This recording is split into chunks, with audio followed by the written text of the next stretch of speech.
Okay, and we are back to our regularly scheduled program now that the yard is complete.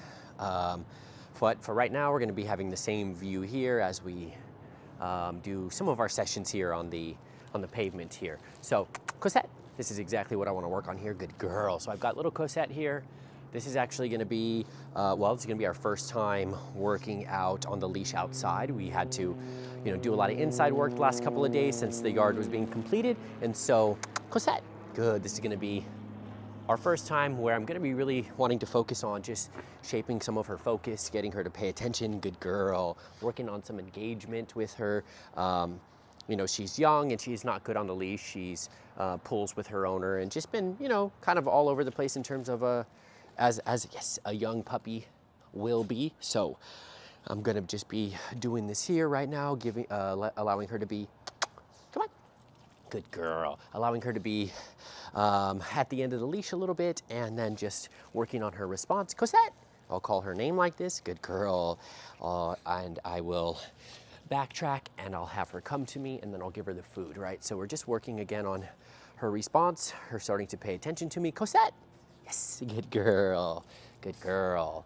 And then I'll be rewarding her for that, right? So trying to teach her that ultimately I should be, I should be the main focus, right? So that way we're gonna teach her to start paying attention, teach her to start following. Cosette, good girl, good girl. And teaching her that coming to us is a good thing, paying attention to us is a good thing, right? So for right now, again, I'm not really worried too much about where she's at in terms of her placement here. I'm just gonna be moving around like this, sort of backpedal. Good girl. Good girl. If she offers it on her own, that's gonna be even better, right, Cosette? So as she hits the end of the leash there, if your puppy really darts out all the way to the end of the leash, go ahead and just let them hit the end, call their name, backpedal a little bit, and then try to coax them to you, right? Because what we are ultimately trying to teach here is, yes, focusing, paying attention, creating us as a priority, but also we're trying to teach limitations on the leash, right? We want to teach our dogs, Cosette, yes, that there's a limitation, right? When they hit the end of the leash, that they should not continue to try to pull more, right? So we want to teach them how to follow the leash and teach them, again, that they're attached to the leash, right? Cosette, good. So as we start doing more of this leash training, this collar training here, she's getting used to it. She's scratching a little bit. She did just come in on a regular flat collar. Cosette, good girl. She is a very strong character. Guys, remember, French Bulldog, right? Again, every time we're gonna get a French Bulldog in, I'm always gonna remind you to not drop the Bulldog portion in the name, Cosette, and to remember that and not just call it a Frenchie, to remember to call it a French Bulldog, right? So she does have a stronger character. She is a little bit feisty. She does kind of throw a little attitude sometimes, just in terms of like, Cosette, good girl. Trying to implement a little bit of limitation, she'll get a little frustrated, but this is part of the teaching process also, okay? But I do know that she has a strong character. I did see her when she was about, I don't know, she's about 8 months old. I mean, sorry, about 10 weeks old, maybe 13 weeks old. I saw her between 10 and sorry, I'm all over on the place with my timing right now. I think I saw her at about 2.5 months old, right? So that would have put us at about 10 weeks. So when I saw her then, she was already very feisty also. Come on, very demanding, very barky, trying to teach her, oh, good girl, come on. We were trying to work on some of her confinement training and her pen. And, again, this is all just normal puppy training. But some puppies, guys, you can kind of just clap. If they're barking, whining, making too much noise, you can kind of clap and, that'll be enough to stop them. Well, not for her, right? She's very demanding, okay? So, Cosette. So I saw that at a young age, all right? So I'm expecting her to give a little bit of pushback in terms of when we're trying to set some rules and some limitations, and good girl, good girl. So I first started her out on just a regular Premier collar. Okay, she has that purple one on, but she was really willing to pull around even as we're starting to work a little bit of this response in the last few days. Again, first time here, but inside when we were working this, she was really willing to dart out and kind of really put a lot of pressure on herself. Come here, good girl. So I went ahead and swapped her out to a Star Mark, and I feel like it's a much better collar for her. It's much better, especially as we even start getting into the teaching here, okay? So often, again, your collar can alleviate a lot of things for you. It's not going to solve all of your problems, okay? Good girl. But it might give you just, again, a little bit more control, right? You might be able to give your dog a little bit more direction with the leash because of the collar, right? So, Cosette, good girl.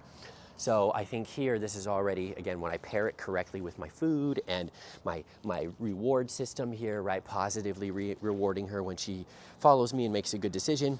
Good.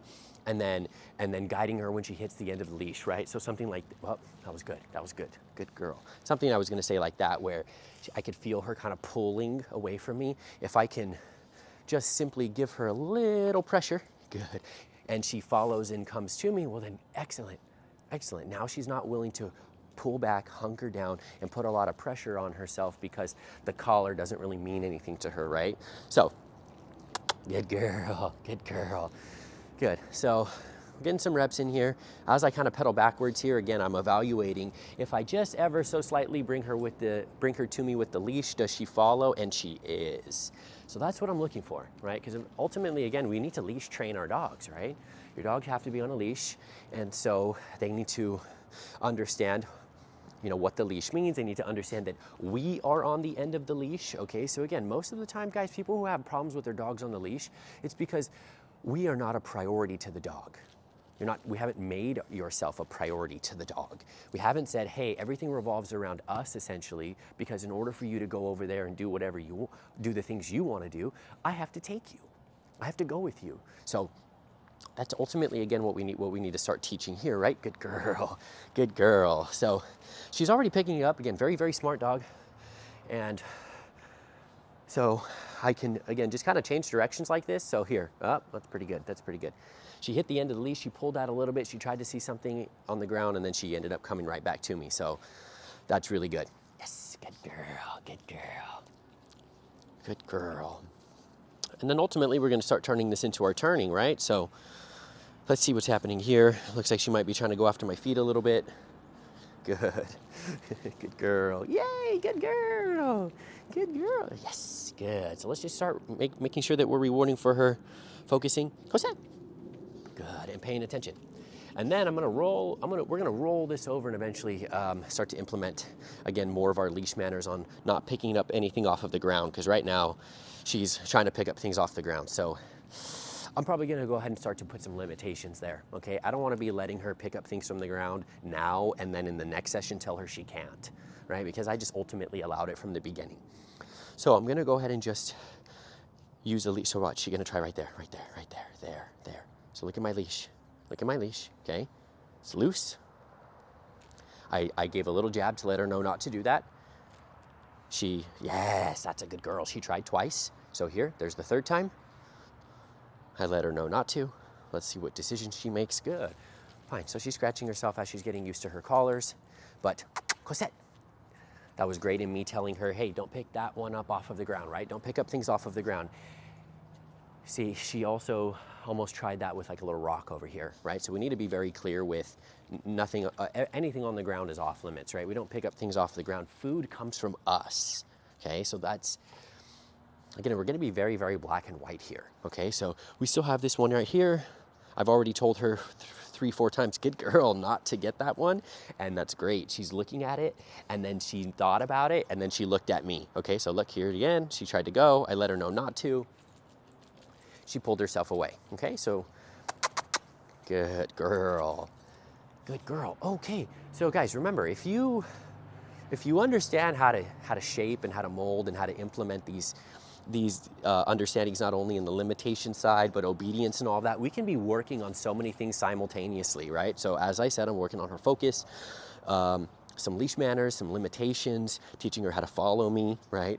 And working on some of those manners already. Good girl, good girl. Yes. So we're not doing any obedience yet. I'm not telling her to sit, not telling her down, just working on this leash here and following. Cosette, yeah, good girl, good girl. Cosette, Cosette, good girl. So one thing that I might add in here, okay, is grabbing the collar as she comes to me. Cosette, yes, so as she comes right here, I'm gonna grab her collar and then go ahead and give her that treat. Good girl. Just so we can start working on reaching for her. Cosette. So one thing that, one thing that you're gonna see here is I don't, if we're already, working or we're mid-rep or we're doing something, we're ignoring the scratching that's happening, okay? Go set. Good. We're ignoring the scratching, okay? So that's something that I think a lot of owners don't do, and it really kind of gets them into a little bit of trouble with the dog, is that in terms of, in terms of there being leeway and not being black and white, if you let your dog constantly scratch on their collar, like every time you ask them to do something, they start scratching on the collar, and then you just let them, well, then now they're dictating, when they listen and when they don't listen. It's like, yes, okay. It's like, hold on, I'm busy scratching, right? Hold on, mom, I don't want to listen, I'm busy scratching right now. So just work them through that. Okay, yes, it's a new sensation there, but just work them through that. Cosette. Yes, good girl, good girl. Yay! Good, good. So something like this, right? Something like that, started to kind of hop around, scratch a little bit. Let's just keep our movement. If they start scratching and then we pause and we wait for them, again, we're reinforcing that they can go ahead and dictate what happens on the leash, right? With us, they can go ahead and say, hold on, I need to stop and I need to scratch. And then we stop and allow them to scratch. And then we wonder why then eventually the dog starts making more decisions for the two of you. Well, because we let it do the small things, right? And the dog's like, oh my gosh, whoa, like you're gonna wait for me if I do this? Maybe you'll wait for me if I do this, or maybe now I can pull this way and lunge that way and you'll let me. Oh. So there we go, good. I had to let her know again, don't try to pick that one up off of the ground, okay? Good. Yay, good girl, good girl. So this is pretty good. I'm pretty happy with this right now. She's following, she's engaged, she's taking the food, she's trying, she's giving me effort. This is really, really good. I think we're gonna build on this session during the next one. Yes, good girl, good girl. So we got a lot more work to do. Again, we need to get our full foundation under her belt here, and we're also continuing to work on her potty training and just work on her overall, even just being separated, right? Being able to be away from us for a little bit of time so that her owners can have her hanging out while they're doing things also, right? Good girl. Okay, so that one is still right there. Good, she avoided it. That's real good. So I'm gonna go ahead and reward her for that. That's real good. That's real good. Good girl. Yes, good girl. That's good. Good. So we'll go ahead and end right there. We'll get a little playtime in, and then we'll see what goes on in the next one.